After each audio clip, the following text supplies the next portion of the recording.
ওং শ্রী গণেশায় নমঃ। মহাকবি গোস্বামী তুলসীদাসের শ্রীরামচরিতমানসের অযোধ্যাকাণ্ড।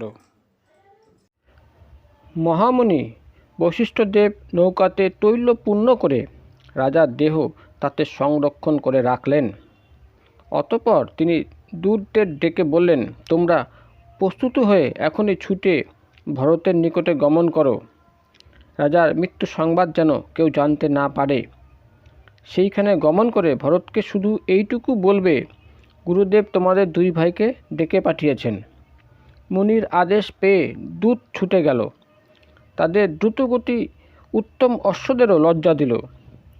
এদিকে অযোধ্যায় অনর্থ ঘটে গেল, আর মাতুলালয়ে শ্রী ভরত চতুর্দিকে অমঙ্গলের চিহ্ন দেখতে লাগলেন।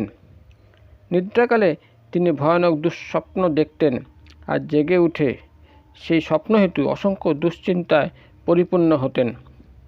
তিনি প্রতিদিন ব্রাহ্মণ ভোজন করিয়ে তাদের দানাদি করতেন। তিনি বহুবিধি পালন করে রুদ্র অভিষেক করতেন, আর মহাদেবকে স্মরণ করে তার কাছে পিতামাতা, আত্মীয় স্বজন ও ভ্রাতাদের কুশল ক্ষেম প্রার্থনা করতেন। শ্রী ভরত এইভাবে চিন্তায় দিন কাটাচ্ছিলেন। তখনই অযোধ্যায় দূত এসে তাকে গুরুদেবের আদেশ বার্তা দিল। তিনি তখনই ভ্রাতাসহ গণপতিকে স্মরণ করে অযোধ্যা অভিমুখে যাত্রা করলেন। বায়ুসম দ্রুতগতি অশ্বগণ রথকে অযোধ্যার দিকে নিয়ে চলল। ভাতৃযুগল পথের নদী, পর্বতমালা ও বনাঞ্চল লঙ্ঘন করে এগিয়ে যেতে লাগলেন। শ্রী ভরতের কিছুই যেন ভালো লাগছিল না। তিনি আরও তাড়াতাড়ি যেতে পারলে খুশি হতেন। মুহূর্ত যেন বছর সম লাগছিল। রথ নগরের উপকণ্ঠে উপস্থিত হলো। নগরে প্রবেশকালে অমঙ্গলসূচক চিহ্ন দেখা যেতে লাগল। বায়স সকল স্থানে স্থানে জটলা করে কর্কশভাবে ডাকছিল। গর্দভ, শৃগাল সবই যেন প্রতিকূল আচরণ করছিল। তাদের অবস্থা দেখে শ্রী ভরতের মন আতঙ্কিত হয়ে উঠতে লাগল। অযোধ্যার সরোবর, নদী, অরণ্য, উদ্যান সবই যেন তার শ্রীহীন লাগছিল। অযোধ্যাকে তার স্বাভাবিক বলে মনে হচ্ছিল না। শ্রীরামচন্দ্র বিরহে ক্লিষ্ট পশু পক্ষী, অশ্ব, গজ সকলকে ভয়ানক দুঃখিত বলে মনে হচ্ছিল, আর তাদের দিকে তাকানো যাচ্ছিল না। নারী নর নির্বিশেষে অযোধ্যার প্রজাগণ সকলে অতীব দুঃখিত বলে মনে হচ্ছিল, যেন তারা সকল সম্পদ হারা হয়েছে। পথে প্রজাদের সঙ্গে দেখা হলো, কিন্তু কেউ কিছু বলল না। তারা চুপচাপ নমস্কার করে চলে গেল। শ্রী ভরতের মনে তখন ভয় ও বিষাদ ছেয়েছিল। তাই তিনি কাউকে কোনো কথা জিজ্ঞাসা করতে ভরসা পেলেন না। পথ, হাটবাজার সবই শুষ্ক লাগছিল। সেদিকে তাকানো যাচ্ছিল না। সব দিকে যেন দাবানলের স্পর্শ ছিল। পুত্র আসছে শুনে সূর্যবংশ কমলের জন্য জ্যোৎস্নারূপ রানী কৈকেয়ী অতিশয় আনন্দিত হলেন। সন্তানকে বরণ করে নেওয়ার জন্য রানী কৈকেয়ী দ্বারে ছুটে গেলেন। ভাতৃযুগলকে দ্বারেই আপ্যায়ন করে তিনি তাদের নিজের মহলে নিয়ে এলেন। শ্রী ভরত পরিবারকে দুঃখিত দেখলেন, যেন কমল বনে হিম পড়েছে। একমাত্র রানী কৈকেয়ী শুধু ব্যতিক্রম, যেন কিরাতরমণী অরণ্যে অগ্নি সংযোগ করে আনন্দ করছে। পুত্রকে চিন্তিত ও বিষাদগ্রস্ত দেখে তিনি জিজ্ঞাসা করলেন, আমার বাপের বাড়িতে সকলে ভালো আছে তো? শ্রী ভরত তখন সেখানকার কুশল সমাচার দিলেন। অতঃপর তিনি অযোধ্যার কথা জানতে চাইলেন। শ্রী ভরত বললেন, পিতৃদেব কোথায়? অন্য মাতারা কোথায়? সীতা আর আমার রাম লক্ষ্মণ ভাই দুজন কোথায়? পুত্রের স্নেহময় প্রশ্নাদি শ্রবণ করে নয়নে কপটাশ্রু পূর্ণ করে পাপিষ্ঠা কৈকেয়ী সেই সকল কথা বললেন, যা ভরতের শ্রবণ ও মনকে শূলসম বিদ্ধ করল। তিনি বলেন, হে তাত, আমি সকল কার্যেই সাফল্য পেয়েছি। কেবল বেচারি মন্থরা আমার সাহায্যে ছিল। মধ্যে বিধাতা একটু গোলমাল করে দিলেন, আর রাজা মহাশয় পরলোক গমন করলেন। এই কথা শুনেই শ্রী ভরত বিষাদে যেন বিহ্বল হয়ে পড়লেন।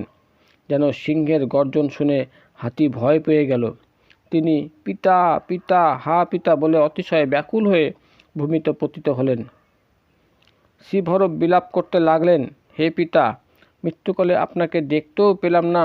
হায়, আপনি যাওয়ার সময় আমাকে শ্রীরামচন্দ্রের হাতে তুলে দিয়েও গেলেন না। অল্পক্ষণের মধ্যেই তিনি নিজেকে সামলে নিয়ে জিজ্ঞাসা করলেন, মা, পিতার হঠাৎ মৃত্যুর কারণটা তো বলো। পুত্র জানতে চাইছে দেখে কৈকেয়ী বলতে লাগলেন, তিনি যেন মর্মস্থান কেটে তাতে বিষ প্রয়োগ করে দিলেন।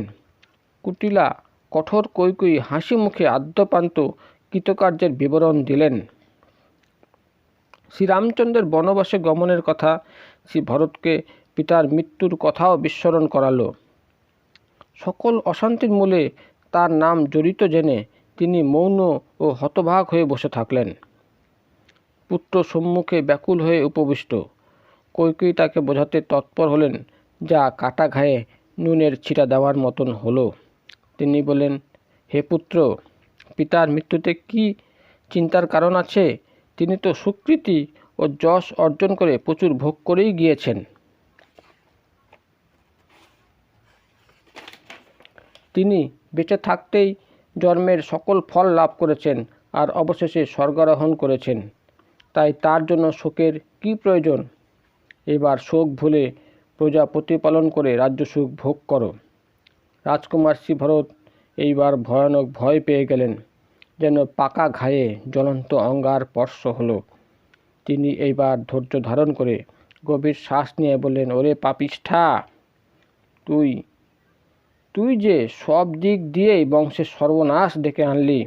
হায়, যদি তোর এরূপ অতি জঘন্য অভিরুচি ছিল, তুই তাহলে জন্মগ্রহণ করতেই আমাকে মেরে ফেললি না কেন? তুই গাছ কেটে পাতায় জল ঢালছিস, মাছকে রক্ষা করবার জন্য তারই জল ছেঁচে ফেলেছিস। অর্থাৎ আমার ভালো করতে গিয়ে আমার মন্দ করে ফেলেছিস। আমি সূর্যবংশ রাজা দশরথ পিতা ও রাম লক্ষ্মণ সম ভ্রাতা লাভ করলাম, কিন্তু হে জননী, আমার জন্মযাত্রী শেষকালে পাপিষ্ঠা তুই হলি। কি আর বলবো, বিধাতার বিধান তো আর বদল করা যায় না। ওরে কুমতি, তোর মনে যখন এতই দুরভিসন্ধি জাগলো, তখনই তোর হৃদয় কেন ছিন্ন ভিন্ন হয়ে গেল না? বর চাইবার সময় তোর একটুকুও কষ্ট হলো না? জিভ খসে পড়লো না? মুখে পোকা পড়ল না? রাজা তোকে বিশ্বাস কেমন করে করলেন? বুঝিবা মৃত্যু সমাগত দেখে বিধাতা তার বুদ্ধি বৈকল্য ঘটিয়েছেন। নারী তো সকল কপট পাপ ও দুষ্ট বুদ্ধির ভাণ্ডার। তার গতি প্রকৃতির চরিত্র বিধাতারও অজানা। আর রাজাও ছিলেন সহজ সরল সদাচারী ও ধর্মপরায়ণ। তিনি দুরূহ নারী চরিত্রের গতি প্রকৃতি জানবেন কেমন করে? জীবজন্তুদের জগতে এমন কেউ আছে যে শ্রী রঘুনাথকে প্রাণসম ভালোবাসে না? এমন শ্রীরামচন্দ্রকেও তার শত্রু বলে মনে হলো। তুই কে? আমাকে সত্য বল। তুই যা তাই থাক। এখন মুখে কালিমা লেপন করে আমার সম্মুখ থেকে দূর হয়ে যা। তোর মতো রামবিদ্বেষীর থেকে বিধাতা আমায় সৃষ্টি করলেন, অথবা আমি যে রামবিদ্বেষী তা বিধাতা প্রমাণ করে দিলেন। আমার সম পাপী জগতে আর নেই। তোকে আমি শুধু শুধু দায়ী করছি। কৈকেয়ী মাতার কু অভিসন্ধি শ্রী শত্রুঘ্নকে উত্তপ্ত করে তুলল। তার অঙ্গে যেন অগ্নি সংযোগ হয়ে গেল। কিন্তু তার তখন কিছুই করবার উপায় নেই। এমন সময়ে উত্তম বস্ত্র অলঙ্কারে সুসজ্জিতা মন্থরার মঞ্চে প্রবেশ হলো। তাকে উৎসব বেশে দেখে লক্ষণ অনুজ শ্রী শত্রুঘ্ন ক্রোধে ফেটে পড়লেন। জ্বলন্ত অগ্নিতে যেমন ঘৃতাহুতি পড়ল। তিনি তার কুজে এক প্রচণ্ড পদাঘাত করলেন। সে চিৎকার করে মুখ থুবড়ে মাটিতে লুটিয়ে পড়ল। তার কুজ ভাঙল, মাথা ফাটল, দাঁত চূণ্ড বিচূর্ণ হলো আর মুখ দিয়ে রক্তক্ষরণ হতে লাগলো। সে কাতরাতে কাতরাতে বলল, হায় ভগবান, আমি আবার কি করলাম? ভালো করতে গিয়ে এই ব্যবহার কপালে জুটল। আপাতমস্তক দুষ্ট মন্ত্রার এ কথা শ্রবণ করে শ্রী শত্রুঘ্ন তার মাথার চুল ধরে টেনে হিঁচড়ে নিয়ে যেতে লাগলেন। তখন দয়ানিধি শ্রী ভরত ছুটে এসে তাকে তার হাত থেকে মুক্তি দিলেন। অতঃপর ভাতৃযুগল তড়িঘড়ি মাতা কৌশল্যার সকাশে ছুটে গেলেন। রানী কৌশল্যা দেবী মলিন বস্ত্র পরিধান করেছিলেন। দুঃখভার তাকে বিবর্ণ ও কৃশদেহ করে দিয়েছিল। তাকে দেখে মনে হচ্ছিল যেন সুবর্ণবর্ণ কল্পদ্রুম অরণ্যে হিমপাত হয়েছে। শ্রী ভরতকে আসতে দেখে মাতা কৌশলা উঠতে গেলেন, কিন্তু মাথা ঘুরে পড়ে গেলেন। তার বেহাল অবস্থা দেখে শ্রী ভরত ব্যাকুল হলেন আর তার পায়ে পড়লেন। অতঃপর শ্রী ভরত বললেন, মাতা আমার, পিতৃদেব কোথায়? তার কাছে যাব। সীতা দেবী ও আমার রাম লক্ষ্মণ ভাতৃযুগল কোথায়? তাদের কাছে যাব। জগতে কৈকেয়ীর জন্ম হলো কেন? যদি বা জন্মালো, সে বন্ধা হলো না কেন? সেই কুল কলঙ্কিনী অযশস্কর প্রিয়জন বিদ্বেষী কৈকেয়ী আমার গর্ভধারিণী। আমার মতো হতভাগ্য ত্রিভুবনে বিরল। মাতা আমার, সেই তোমার এই অবস্থার জন্য সেই দায়ী। পিতৃদেব স্বর্গগত আর শ্রী রঘুবীর অরণ্যে। সকল গোলমালের মূলে কেতুসম আমি। ধিক আমাকে! আমি বাঁশবনে অগ্নি হয়ে দুঃসহ জ্বালা দুঃখ ও দোষের ভাগী হলাম। ভরতের সহজ সরল কথা শ্রবণ করে মাতা কৌশল্যা দেবী নিজেকে সামলে নিয়ে উঠে বসলেন।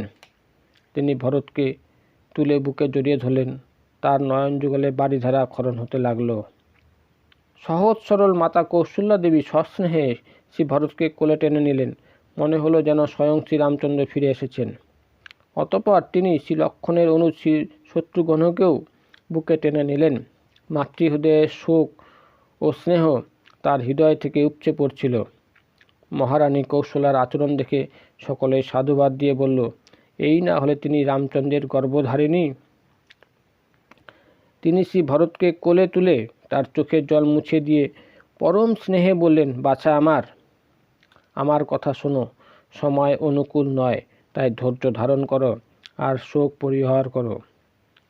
কাল ও কর্মের গতি অপ্রতিরোধ্য জেনে হৃদয় থেকে দুঃখ আর গ্লানি পরিহার করো। বাছা আমার, কাউকে দোষ দিয়ে কি হবে? এখন বিধি সর্বতভাবে বাম। না হলে এত দুঃখ পেয়েও আমি এখনও বেঁচে থাকি। আর কি কপালে আছে জানি না। হে পুত্র, পিতৃ আদেশ পালন করে বস্ত্র অলঙ্কার ত্যাগ করে রাম শ্রী রঘুবীর অঙ্গে বক্কল বস্ত্র ধারণ করল। তখন তার চিত্তে বিষাদ অথবা উল্লাস কিছুই ছিল না। শ্রী রঘুবীর তখনও শান্ত সৌম্য প্রসন্ন বদন। মনে আসক্তি অথবা দেশের চিহ্ন মাত্র ছিল না। সকলের সঙ্গে যথাযোগ্য ব্যবহার করে শ্রী রঘুবরের বনবাস যাত্রাও হয়ে গেল। সব জেনে শুনে সীতা দেবীও শ্রী রঘুবরের সঙ্গদান করল। শ্রীরামচরণে পরম আসক্ত কোনো মতে রাখা গেল না।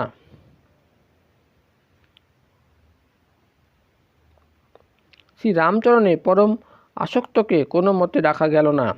খবর শুনে লক্ষ্মণও গেল। শ্রী রঘুনাথের তাকে বিরত করবার জন্য সকল প্রচেষ্টাই বিফল হলো। অতঃপর শ্রী রঘুনাথের সকলকে প্রণাম নিবেদন করে সীতা ও লক্ষ্মণকে নিয়ে যাত্রা আরম্ভ হয়ে গেল। শ্রীরামচন্দ্র, লক্ষ্মণ ও সীতার বনবাস যাত্রা আমার চোখের সামনে হলো। আমি তাদের সঙ্গে নিজেকে অথবা নিজের প্রাণকে পাঠালাম না। কেবল দর্শনরূপে আমি সব দেখে গেলাম। অভাগা জীব তবুও দেহ ছেড়ে যাওয়ার নামও পর্যন্ত করল না। এই হলো আমার তাদের উপর প্রেম বৃত্তান্ত। তা আমাকে লজ্জায় মাটিতে মিশিয়েও দিল না। আমি নাকি রামজননী? দেহ কখন রাখতে হয় আর কখন ত্যাগ করতে হয় তা তো রাজা মহাশয় দেখিয়ে দিয়ে গেলেন। আমার হৃদয় যে শত শত বজ্রসম কঠোর। মাতা কৌশলার করুণ কথা শ্রবণ করে শ্রী ভরত শোকে মুহ্যমান হয়ে পড়লেন। তাদের অবস্থা দেখে সমগ্র অন্তঃপুরী শোকে বিহ্বল হয়ে পড়ল। রাজমহল শোকমহল হয়ে গেল। শোক বিহ্বল শ্রী ভরত ও শ্রী শত্রুঘ্নকে বিলাপ করতে দেখে মাতা কৌশলা তাদের বুকে টেনে নিলেন। তিনি নানাবিধ কথা বলে শ্রী ভরতকে শান্ত করবার চেষ্টা করলেন। বহু জ্ঞানগর্ভ উপদেশও দিলেন। শ্রী ভরত তখন মাতাদিগকে বেদ ও পুরাণ বর্ণিত বহু মনজ্ঞ উপাখ্যানাদি বলে শান্ত করতে প্রয়াসী হলেন। অবশেষে তিনি ছলরহিত থেকে হাতজোড় করে সহজ সরল কথায় বললেন, পিতা মাতা পুত্র বধের পাপ, গোশালা ও ব্রাহ্মণ বসতি দহনের পাপ, নারী ও শিশু হত্যার পাপ, মিত্র ও রাজাকে বিষ প্রদান করে বধ করবার পাপ, যা কায়মনে বাক্যে করলে জ্ঞানীগুণীগণ তাকে পাতক ও উপপাতক আখ্যা দিয়ে থাকেন। হে বিধাতা, তাতে যদি আমার সমর্থনও থাকে, তাহলে হে মাতা, সেই সকল পাপই আমার উপর যেন আরোপ করা হয়। যারা শ্রীহরির ও শ্রী শঙ্করের পূজা অর্চনা ত্যাগ করে ভূত প্রেতদের পূজা অর্চনা ও ভজনা করে, হে মাতা, শ্রীরামের বনবাসে যদি আমার বিন্দু মাত্র সমর্থন থাকে, তাহলে বিধাতা যেন আমাকে সেই ভূত প্রেত পূজা অর্চনায় যুক্ত ব্যক্তিদের গতি প্রদান করেন। যারা বিদ্যা বিক্রয় করে ও ধর্মকে ব্যবহার করে অর্থ উপার্জনের জন্য, যারা শত্রুতা করে অপরের পাপ প্রকাশ্য প্রচার করার জন্য, যারা কপট কুটিল ও কলহপ্রিয় আর ক্রোধ সম্পন্ন, যারা বেদ বিদ্বেষী ও বিশ্ব বিরোধকারী, যারা লোভী ও লম্পট আর লালসাযুক্ত, যারা কেবল পরসম্পদ ও পর স্ত্রীর উপর দৃষ্টিপাত করে, তারা সকলেই পাপী। হে জননী, শ্রীরামের বনবাস প্রেরণে যদি আমার সম্মতি কখনো হয়, তাহলে আমি যেন তাদের প্রাপ্য শাস্তি পাই। যার সাধু সঙ্গে বিতৃষ্ণা, যে অবাগা পরমার্থ পথ বিমুখ, যে মানব জন্ম লাভ করেও শ্রীহরির ভজনা করে না, যার হরি ও হর সংকীর্তনে প্রীতি নেই, যারা সজ্ঞানে বেদ বিরোধী পথ অবলম্বন করেন, যে প্রবঞ্চক হয়ে সাধুবেশে জগৎকে ছলনা করে, তারা সকলেই পাপী। যদি শ্রীরামের বনবাস প্রেরণের সামান্যতম অভিসন্ধিও আমার জ্ঞাত হয়ে থাকে, তাহলে ভগবান শঙ্কর যেন তাদের প্রাপ্য শাস্তি আমাকেও দেন। শ্রী ভারতের স্বভাবসিদ্ধ সরল সহজ সত্য কথা শ্রবণ করে মাতা কৌশলা বলেন, হে পুত্র, তুমি কায়মনে বাক্যে সর্বদাই শ্রীরামচন্দ্রের প্রিয়। আমি জানি যে শ্রীরামচন্দ্র তোমার প্রাণাধিক প্রিয়, আর শ্রী রঘুনাথ তোমাকে প্রাণাধিক ভালোবাসেন। যদিও চন্দ্রের বিস্ফোরণ আর হিমের অগ্নিবর্ষণ কার্য সম্ভব হয়, জলচর প্রাণীদের জলে বিতৃষ্ণা হয়, আর তত্ত্বজ্ঞান লাভের পরও মোহ দূর না হয়, কিন্তু তুমি কখনো শ্রীরামচন্দ্রের প্রতিকূল হতে পারবে না। শ্রীরামচন্দ্রের বনবাসে তোমার সম্মতি আছে, এরূপ বলে যে স্বপ্নেও তুমি সুখ পাবে না আর শুভ গতি লাভ করবে না। মাতা কৌশলা এরূপ বলে ভরতকে বুকে টেনে নিলেন। স্নেহাধিক্যে তার স্তন দুগ্ধক্ষরণ করতে লাগলো। তার নয়ন যুগল প্রেমাশ্রু প্লাবিত হলো। বসে বসে বিলাপ করতে করতে রাত্রি অবসান হয়ে গেল। দিবাগমনে শ্রী বামদেব ও শ্রী গুরু বশিষ্ঠদেবের আগমন হলো। তারা এসেই মন্ত্রীদের ও প্রজ্ঞাবান ব্যক্তিদের ডেকে পাঠালেন। অতঃপর মুনি বশিষ্ঠদেব শ্রী ভরতকে সময়ানুকূল সুন্দর পরমার্থ উপদেশ প্রদান করলেন।